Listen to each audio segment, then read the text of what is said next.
তো hello viewers, পাসপোর্টের আরেকটা টিউটোরিয়ালে আপনাদের সকলকে স্বাগত।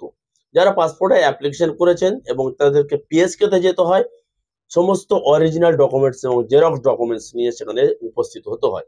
সেই পিএসকে তে আপনাদের ছবি তোলা হয় এবং আঙুলের ছাপ অর্থাৎ বায়োমেট্রিক নেওয়া হয়, তো সম্পূর্ণ আধার কার্ডের মতো। তো সেখানে যদি কিছু সমস্যা হয় অনেকের ক্ষেত্রে রিটার্ন করে দেওয়া হয় যে আপনার এই ডকুমেন্টটা সমস্যা আছে, আপনি এটা আপডেট করে নিয়ে আসুন। আপনি ওই ডকুমেন্টটা আপডেট করে নিয়ে ম্যানুয়ালি গেলে কিন্তু হবে না। আপনাকে অ্যাপয়েন্টমেন্ট বুক করতে হবে। সিমিলারলি যদি পিএসকে তে পাস হয়ে যাওয়ার পরেও যদি আপনার রিজিওনাল পাসপোর্ট অফিসে যাওয়ার দরকার পড়ে, অনেক ক্ষেত্রে ফাইল নাম্বার দিয়ে স্ট্যাটাস চেক করার পরে কিছু ক্ষেত্রে এই ধরনের স্ট্যাটাস দেখা যায় যে please contact your regional passport office, অর্থাৎ রিজিওনাল পাসপোর্ট অফিসেও অনেক সময় ডাকতে পারে। তো সেক্ষেত্রে ম্যানুয়ালি আপনি নর্মালি চলে গেলে হবে না, আপনার কিন্তু অ্যাপয়েন্টমেন্ট বুক করতে হবে, স্লট বুক করতে হবে, ডেট বুক করতে হবে, তারপরে আপনি যাবেন। তো কিভাবে আপনি অ্যাপয়েন্টমেন্টটা বুক করবেন? আপনি কোনো অনলাইন সাইবার ক্যাফে গিয়ে পাসপোর্টে অ্যাপ্লাই করেছিলেন। তো যখন আপনি পাসপোর্টে অ্যাপ্লাই করবেন, সেই সাইবার ক্যাফ বা অনলাইন শপে সেখান থেকে আপনি চেয়ে নেবেন যে আমার ইউজার আইডি পাসওয়ার্ডটা দিয়ে দিন আপনি। তো সেই ইউজার আইডি পাসওয়ার্ড নিয়ে কিন্তু আপনি নিজে চাইলেও কিন্তু রিজিওনাল পাসপোর্ট অফিস বলুন কিংবা পিএসকে তে বলুন, আপনি দ্বিতীয়বার, তৃতীয়বার, চতুর্থবার একাধিকবার আপনি অ্যাপয়েন্টমেন্ট বুক করতে পারবেন। তো কিভাবে বাড়িতে বসে অ্যাপয়েন্টমেন্ট বুক করবেন মোবাইল, ল্যাপটপ, কম্পিউটারের মাধ্যমে, সেই ভিডিওটা, সেই টিউটোরিয়ালটা আমি স্টেপ বাই স্টেপ আপনাদেরকে দেখিয়ে দেবো এই ভিডিওর মাধ্যমে। সুতরাং প্রথম থেকে শেষ পর্যন্ত ভিডিওটা দেখবেন। তো সর্বপ্রথম আমরা গুগলে পাসপোর্ট টাইপ করুন। পাসপোর্ট টাইপ করার পর ইন্টারফেসটা একদম এরকম চলে আসবে। দ্বিতীয় অপশনে আপনারা দেখতে পাচ্ছেন এক্সিস্টিং ইউজার লগইন। তো এক্সিস্টিং ইউজার লগইনের উপরে ক্লিক করবেন। ক্লিক করার পরে এই ধরনের ইন্টারফেস সামনে চলে আসবে। আপনার লগইন আইডিটা আপনি দিয়ে দেবেন। আগে তো বলেছি, আপনি যদি অন্য সাইবার ক্যাফে অ্যাপ্লাই করে থাকেন সেখান মধ্যে ইউজার আইডি পাসওয়ার্ডটা নিয়ে নেবেন। তো লগইন আইডিটা অর্থাৎ ইউজার আইডি দিয়ে তারপর কন্টিনিউ বাটনের উপর প্রেস করবেন। প্রেস করার পরে আপনার যে পাসওয়ার্ডটা আছে সেই পাসওয়ার্ডটা আপনি এখানে দিয়ে দেবেন। পাসওয়ার্ডটা দিয়ে দেওয়ার পরে যে ক্যাপচাটা আপনারা দেখতে পাচ্ছেন ছোট বড় অক্ষর মিলিয়ে যেমনটা আছে তেমনটা আপনারা এখানে দিয়ে লগইনের উপরে আমরা ক্লিক করে দেব।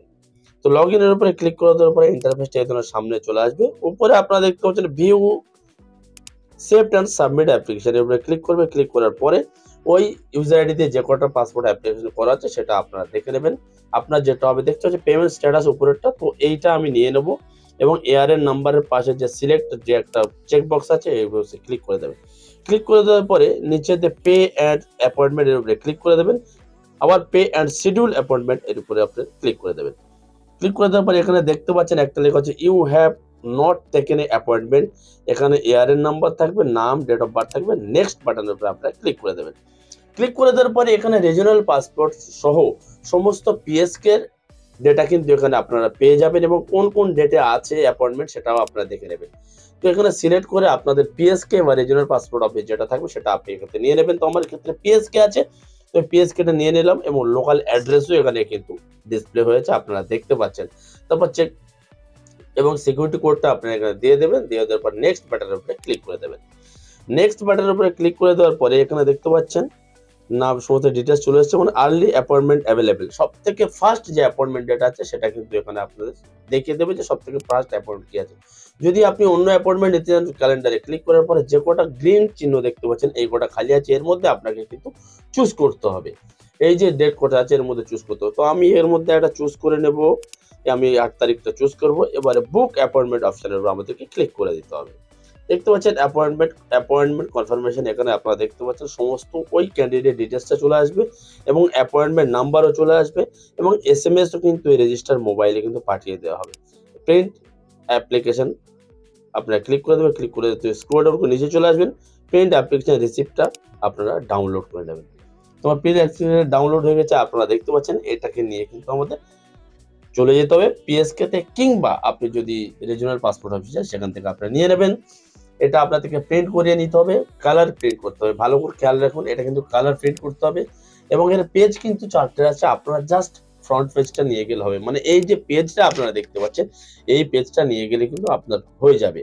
চাইছে আপনি পিএসকে তে চান আর রিজিওনাল পাসপোর্ট অফিসে যান, পেমেন্ট আপনাদের একবার করতে হবে। চাইলে আপনারা প্রয়োজন অনুসারে একাধিকবার কিন্তু আপনারা অ্যাপয়েন্টমেন্ট বুক করতে পারেন।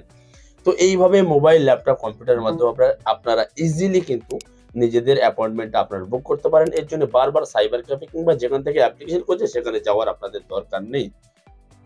এই ছোট্ট ভিডিওটা যদি আপনাদের ভালো লাগে তো প্লিজ ভিডিওটা একটা লাইক করে দেবেন এবং পাসপোর্ট সম্পর্কিত যে কোনো তথ্য, যে কোনো প্রশ্ন থাকলে আপনারা আপনাদের কমেন্ট সেকশনে কমেন্ট করতে পারেন, গাইড করার চেষ্টা করবেন।